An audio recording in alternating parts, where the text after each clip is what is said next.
When we begin to understand how a neural network is built, we are immersed in an attempt to create digital intelligence, an architecture that seeks to recreate a structure similar to the human brain in code, in order to teach the machine the most important thing: learning from experience.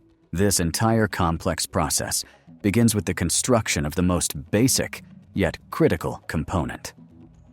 First, we need to understand how an artificial neuron works, which is the smallest, yet constantly decision-making part of the entire system.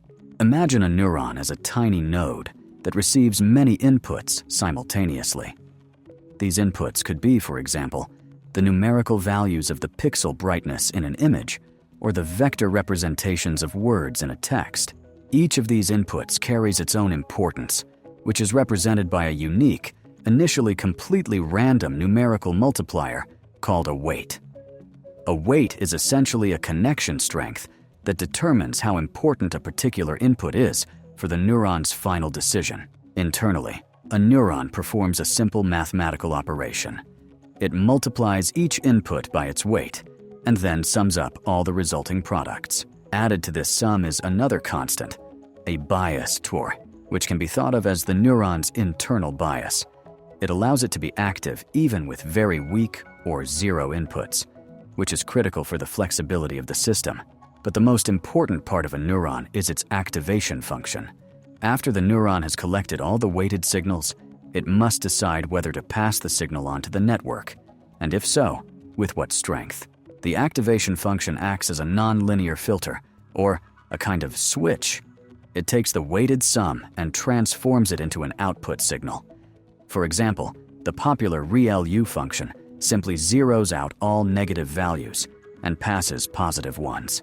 It is this nonlinearity, the ability to process information in complex, curved ways, that allows neural networks to solve those very complex, non-trivial problems that are beyond the capabilities of conventional algorithms.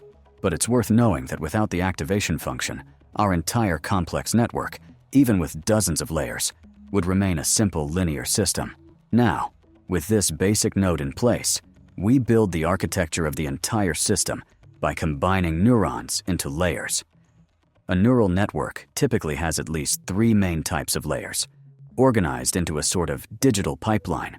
The first is the input layer, the eyes or ears of the network, where information is received. The hidden layers are the brains of the network, where all the complex internal processing occurs, and where information is broken down into abstract characteristics. If there are many of these hidden layers, sometimes hundreds, the network is called deep, and this is where the power of modern deep learning lies. Finally, the output layer is the voice of the network, producing the final prediction or decision. At this initial stage, when all the weights have been assigned at random, the network is little more than a pretty but dysfunctional mock-up. Its responses will be random, and its predictions will be wrong. And this is where its true purpose, learning, begins. And now, when the network architecture, consisting of random weights, is ready, the first phase of work begins, which is called forward propagation.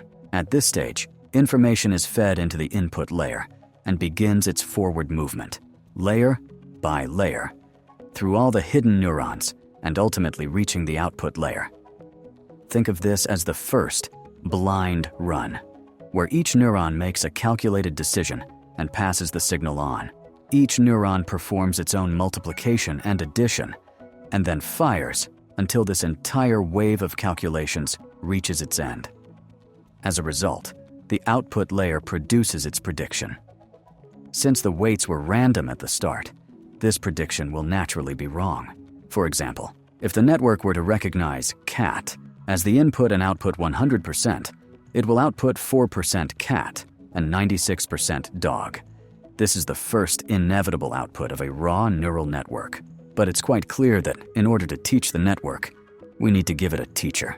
This is where the training dataset comes into play, where each input signal, for example an image, is accompanied by its correct, predetermined response labeled cat. Now that we have 2 values, the network's incorrect response and the teacher's correct response, we can measure how large the error is. For this, we use a loss function. also called an error function. The loss function is the ultimate judge, mathematically estimating, in a single number, the magnitude of the discrepancy between what the network predicted and what it should have predicted.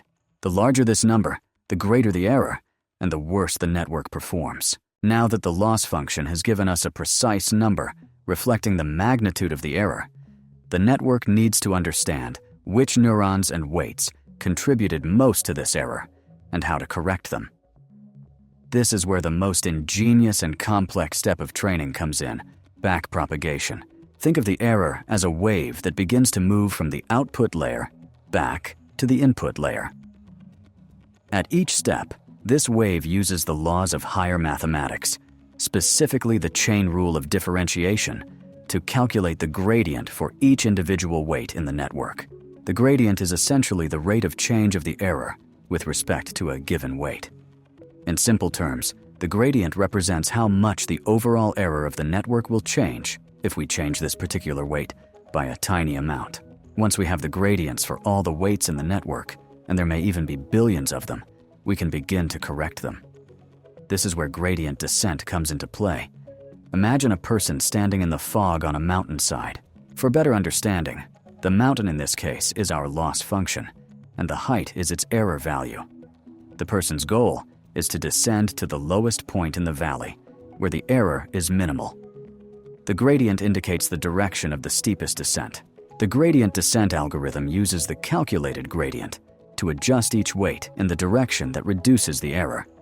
The adjustment is performed using a simple formula where we subtract the product of the gradient and the learning rate from the old weight. The key parameter here is, of course, learning rate. This is a small number, such as 0.01, that controls the step size during descent. If the learning rate is too high, we'll skip over the bottom of the valley, the minimum error, and never find the optimal value.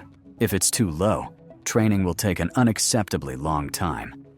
This process, forward propagation, error calculation, and backpropagation with weight adjustment, is just one training cycle on a single portion of data. This cycle is repeated millions and billions of times. A single run of one portion of data, called a batch, through the network and the backward adjustment of the weights is called an iteration. When one complete pass of the entire training dataset through the neural network occurs, this is called an epoch. This is how our network learns, passing through many epochs. With each epoch, the weights are adjusted more and more accurately, and the network's predictions become closer to the correct answers of the teacher.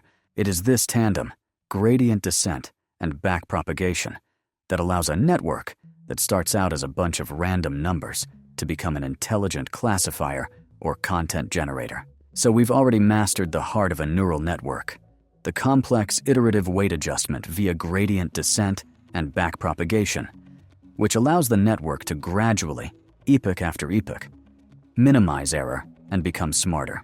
However, this learning process, like parenting, faces serious challenges, the main one being finding the true truth amidst data noise. Once the network has acquired the ability to learn, it can overdo it, leading to a phenomenon known as overfitting. Overfitting is a kind of digital cramming. To illustrate, imagine a neural network as a student who has memorized all the answers to the questions in a textbook, including typos, but has absolutely no understanding of the topic itself. In the context of our network, this means that it has learned to recognize not general abstract patterns, for example, that a cat has whiskers and eyes, but random details and noise inherent to the training data set. For example, that this particular cat is always in front of a red sofa. As a result, when we present the network with a new, previously unseen image of a cat lying on a green chair, its performance drops sharply because it is looking for a red sofa. The network performs perfectly on the training set. Its error is minimal, but becomes useless in the real world, where the data is always slightly different. Opposite of overfitting is underfitting. This occurs when the network is too simple to solve the task at hand. For example, if we have only one hidden layer with 5 neurons, and the task is to recognize thousands of complex objects, the network simply cannot physically learn all the necessary complex patterns. In this case, the error will be high on both the training and test sets. The solution to this problem is usually to increase the network's complexity. That is, to add more hidden layers, or neurons to increase its modeling capacity. But you might ask, how can we avoid this overfitting? To do this, we need the network to learn to generalize, not just memorize. This is achieved through a set of measures called regularization. One of the most elegant and widely used regularization methods is called dropout. During each training iteration on each batch, dropout randomly turns off a certain percentage of neurons in the hidden layers, preventing them from participating in either forward or backward propagation. Imagine we have a group of neurons, and with each repetition of the training cycle, we randomly plug the ears of 20% of them. However, the question arises, what is the meaning of this? In fact, dropout prevents neurons from becoming codependent on each other. If neurons always work together, they could form a conspiracy, where some neurons compensate for the weaknesses of others, becoming insensitive to individual important features. Randomly disabling neurons forces each neuron to independently learn to recognize common, reliable features, because it cannot rely on its neighbors in the next iteration. This forces the network to democratize knowledge and prevents it from learning specific noise from the training set. A network trained using dropout becomes more robust, that is, stable and capable of generalizing knowledge, which is the true goal of any machine learning.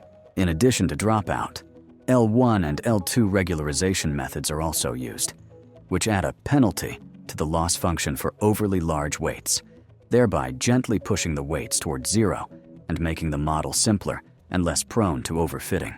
To conclude, a neural network is a triumph of iteration and mathematics. The path from random weights to intelligent prediction is a journey full of gradient descent and backpropagation. Ultimately, a trained neural network becomes not just a program, but a frozen knowledge structure, ready to work in the real world. It is our digital intelligence, built on patience and data,